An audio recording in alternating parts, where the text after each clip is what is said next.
د خوست ولایت لوی تبلیغي مرکز چې کلونه د خپل منځي اختلافاتو له امله تړل او بند پاتې شوی و، اوس د امانت په حاکمیت سره د ټاکل شوي کمیټې له هر اړخیزې ارزونې وروسته یې کارونه په اسلامي او د اخوت په فضا کې ترسره کیږي. د امر بالمعروف وزارت له طرفه ټاکل شوي کمیټه چې د دعوت ارشاد و رئیس مولوي شریف الله حقانی، د محتسبینو د تعلیم او تربیې رئیس مفتي المرجان عاکف مدني، د امر بالمعروف نهي عن المنکر وزارت د تدارکاتو رئیس شیخ محمد یحیی عارف، د سم شکایاتو ثبت او تصنیف رئیس مولوي راز محمد حامد، د خوست والي امنیه قومندان، د استخباراتو رئیس، د خوست ولایت د امر بالمعروف نهي عن المنکر رئیس شیخ شرف الدین نقرهکار او ګڼ شمېر علماء کرامو یې ملتیا خبره د خوست ولایت د لوی تبلیغي مرکز هغه خپل منځي اختلافات او د دوو ډلو ترمنځ جوړ شوي ټولي یې په واحد مسجد بدل کړل چې له امله یې ګڼ شمېر تبلیغیانو ته رواني او دماغي مشکلات رامنځته کړي او دوی یې ډېر ځورول. له مختلفو ولایتونو راغلي تبلیغیان د امارت له دغه ستر اقدام څخه ډېر خوښ دي او دا د الله جل جلاله یو ځانګړی رحم یادوي.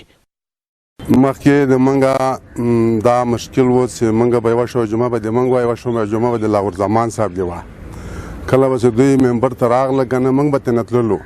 دوی بیان ته موږ نه کېناستلو، او کله به چې موږ شاوې جمعه وه موږ به بیان و، دوی به تلل د موږ شاوې جمعې ته به نه کېناستل. دا یو کال کېږي زیاتو کم چې امارت په دا موږ په خبره باندې الحمدلله روان و، نو اوس یې موږ تفاهم ته ورسولو الحمدلله. د اسلامي امارت علماء کرامو خپل منځ کې مشوره وکړله چې دا تبلیغي په منځ کې خپل منځ کې ذهني بیماري ده، نو دا علماء کرامو الحمدلله مشوره وکړله. بیا الحمدلله دا ملګرو علماء کرامو برکات دا و چې د دې مشورې سره د فکر سره چې کوم ذهني فساد و الحمدلله الله پاک ختم کړلو. عام وګړي د اسلامي امارت د وروستیو پریکړو چې له امله یې ولسونه او قومونه ورباندې متحد شوي قدرداني کوي. دلته موږ چې د تبلیغ مرکز ته راغلي یو او دلته د تبلیغیانو ترمنځ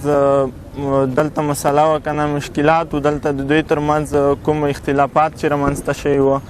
د اسلامي امارت لخوا حل شوه، نو دا دوی څخه موږ ډېره مننه کوو. یوازې دلته د تبلیغیانو مشکلات نه بلکې د ټول افغانستان لپاره د ټولو د قومونو لپاره که موږ تاسو وګورو د مثال په ډول ډېر مشکلات وه د قومونو ترمنځ، د کورنیو ترمنځ بدۍ و مشکلات وه د اسلامي امارت لخوا حل شوه، نو دغه ډېره دوی نه سخته زیاته مننه کوو.